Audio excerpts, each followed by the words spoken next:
serving the Republic of the Philippines for more than 75 years. Ito po ang Presidential Broadcast Service. Pakinggan, panoorin, agaran in real time, o balikan sa pag-scroll up and down. Mga balitang dapat malaman, impormasyong tunay at napakikinabangan. Saan ka man, sa buong kapuluan, babangon sa bagong sigla. Kababayan, kasama ang social media. Powered broadcaster ng bagong mamamayan. Tapat sa pag-uulat. Ito po ang Presidential Broadcast Service. Radyo Pilipinas. Oras sa buong Pilipinas, 13 minuto makalipas ang alas 10 ng umaga. Mula sa pinakamalawak na newsroom sa buong Pilipinas, ito ang Radyo Pilipinas News Update.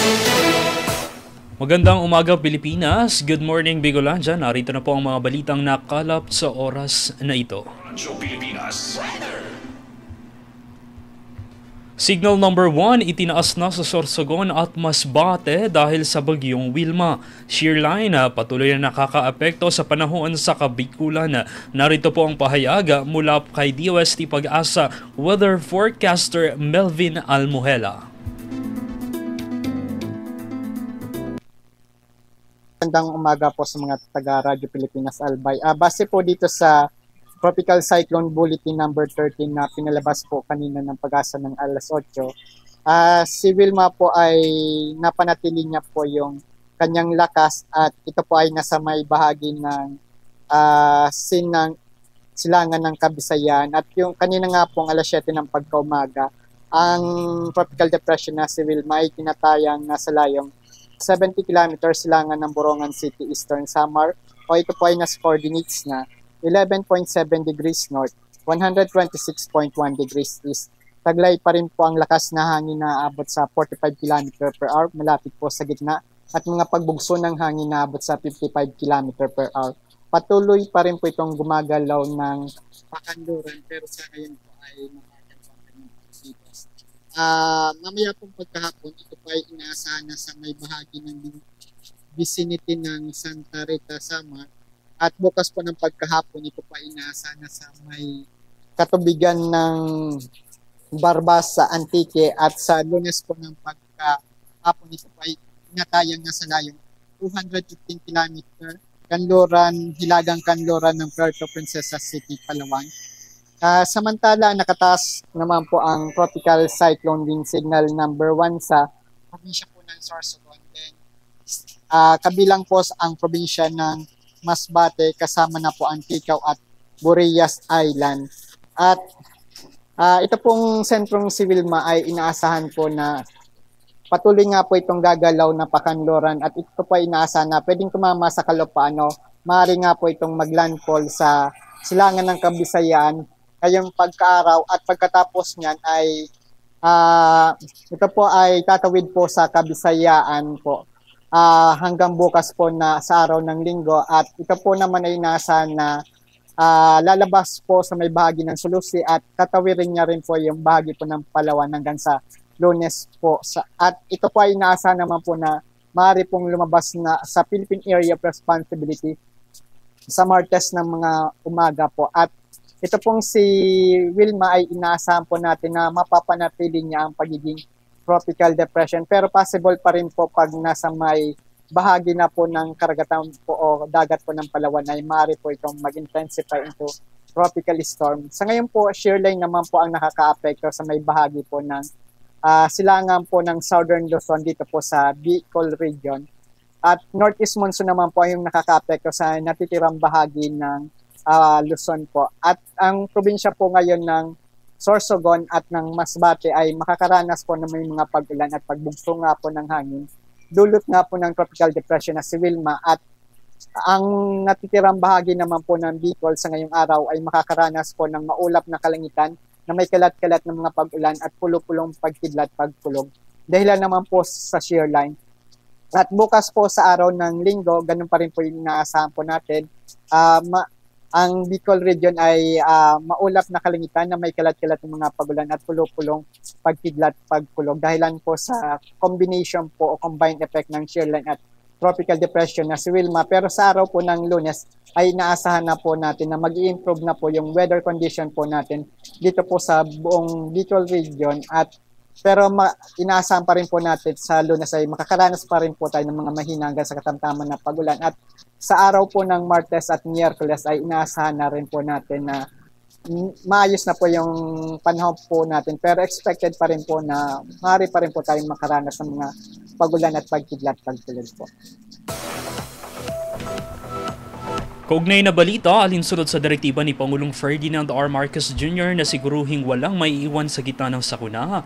Maagap na nag-abot ng tulong ang Department of Social Welfare and Development Bicol sa humigit kumulang 2,000 locally stranded individuals sa Matnog Port sa gitna ng epekto ng Tropical Depression Wilma.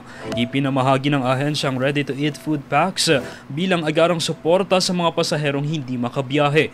Bukod dito, nabigyan din ng 28 ready-to-eat food packs ang mga stranded passengers sa Castilla Port sa Castilla, Sorsogon. Kaugnay nito, naghanda po ang DSWD Bicol ng karagdagang 110 million pesos na halaga ng food at non-food items para matiyak ang tuloy-tuloy na ayuda sa mga apektadong residente at biyahero. Bukod pa dito, may nakalaan ding 1.6 million pesos na standby funds ang ahensya para agad magamit sa anumang kinakailangang emergency response. Patuloy ang pakikipag-ugnayan ng ahensya sa mga lokal na pamahalaan para sa pagbibigay ng suporta at iba pang tulong sa mga maapektuhan ng sama ng panahon. At sa iba pang balita, Police Brigadier General Miranda, opisyal nang umupo bilang bagong Regional Director ng Police Regional Office 5. Pakinggan natin ang buong detalye ng balita mula kay Paul Hapina. Paul. Itinalaga bilang ika-44 na Regional Director ng Police Regional Office 5 si Police Brigadier General Erosito Narito Miranda sa ginanap na turnover ceremony sa Police Regional Office 5 Grandstand Camp Brigadier General Simeon Ola, Legazpi City. Pinangunahan ang seremonya ni Police Lieutenant General Edgar Alan Ocubo, Deputy Chief PNP for Operations. Ayon sa PNP Pro 5, si Police Brigadier General Miranda, tubong Las Piñas at residente ng General Santos City, ay miyembro ng PNPA Patnubay Class of 1995 at nagtapos ng Bachelor of Laws cum laude sa Mindanao State University Philippine Cambridge School of Law. Bago italaga sa Pro 5, nagsilbi siya bilang Deputy Regional Director for Operations ng NCRPO kung saan nakapag-ambag siya ng pagpapatibay ng seguridad sa Metro Manila. Sa kanyang mensahe, pinaabot ni Brigadier General Miranda ang pasasalamat kay Pangulong Ferdinand R. Marcos Jr., kay DILG Secretary Juanito Victor Remulla at sa Acting PNP Chief na si Police Lieutenant General Jose Melencio Nartates Jr. sa pagtitiwalang ibinigay sa kanya. Hinikayat din niya ang buong Police Regional Office 5 na magkaisa para sa kapayapaan, kaayusan at kaligtasan ng Bicol Region. Pinalitan ni Police Brigadier General Miranda si Police Brigadier General Nestor Babagay Jr. na ngayon ay tatayo bilang Deputy Director ng Directorate for Investigation and Detective Management. Sa bagong pamumuno, inaasahan aniya ang mas pinaigting na programa, disiplina at serbisyo ng Police Regional Office 5. Para sa Bagong Pilipinas, Polapin, Radyo Pilipinas, Radyo Publiko, Albay. Radyo Pilipinas Report. At sa iba pang balita, formal nang inilunsad ng Bureau of Fire Protection Regional Office 5 ang Uplana Paalala Iwas Paputok 2025 bilang bahagi ng kanilang patuloy na kampanya sa pagtaguyod ng fire safety at prevention lalo na ngayong panahon ng Pasko at Bagong Taon. Ginanap ito sa SM City, Legazpi City, Albay kahapon. Dinaluhan ang mahalagang aktibidad ng iba't ibang opisyal at kinatawan mula sa mga ahensya ng pamahalaan at iba pang sektor ng lipunan na nagpakita ng kanilang pagkakaisa sa pagtiyak ng kaligtasan ng rehiyon. Ayon kay Fire Senior Superintendent Aquila Santiago, ang Acting Regional Director ng BFP Bicol, tinatayang nasa 2,400 na personnel kabilang na ang mga assets mula sa kanilang hanay ang i-deploy sa panahon ng Yuletide season. Tiniyak din niya ang maigting na pagpapatupad ng mga programa at aktibidad upang masugpo ang mga insidente ng sunog at paputok. Kabilang sa mga hakbang na ipinatupad ng BFP Bicol ang Education and Information Drive sa mga paaralan, barangay at komunidad. Gayon din masusing inspeksyon sa mga tindahan at imbakan ng mga paputok, agarang aksyon sa mga iligal at delikadong produkto, strategic deployment ng mga fire truck sa mga high-risk areas at mahigpit na koordinasyon sa mga LGUs at mga ahensya ng pamahalaan. Sa tala ng ahensya, umabot po sa mahigit 5 million pesos na halaga ng pinsala sa mga ari-arian ang naitala sa mga insidente ng sunod noong 2024. Layunin ng BFP Bicol na mapababa ang nasabing tala sa kasalukuyang taon sa tulong ng kooperasyon ng publiko at mas epektibong pagpapatupad ng batas. Radyo Pilipinas, Bantay Bulkan Update.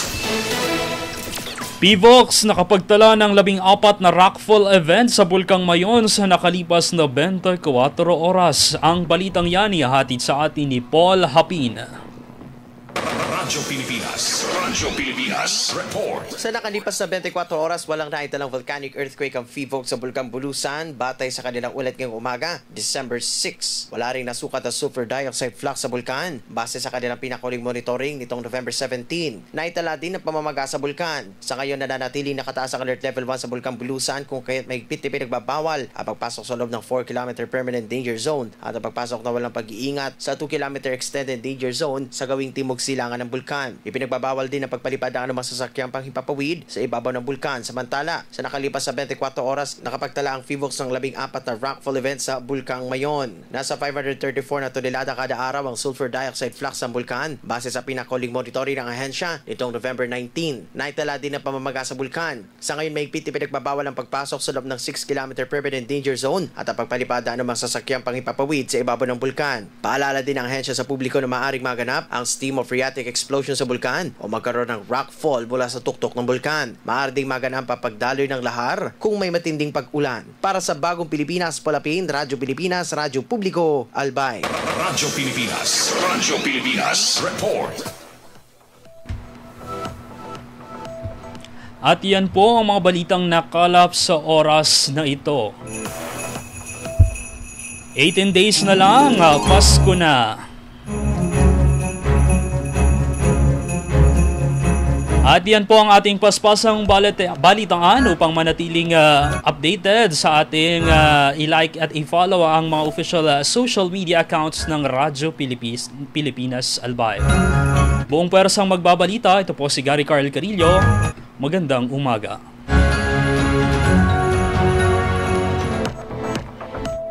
We know you're always on the go. Pero ang mahuli sa balita is always a big no-no. Kaya Radyo Pilipinas is here to keep you updated. Reliable news delivered to you as it happens. Para sure na wala kang mamimiss. Bookmark our website at www.radiopilipinas.ph. Follow us on Twitter at Radyo Pilipinas 1 and like us on Facebook at www.facebook.com/Radyo Pilipinas 1. Together, let's dismiss disinformation. Radyo Pilipinas,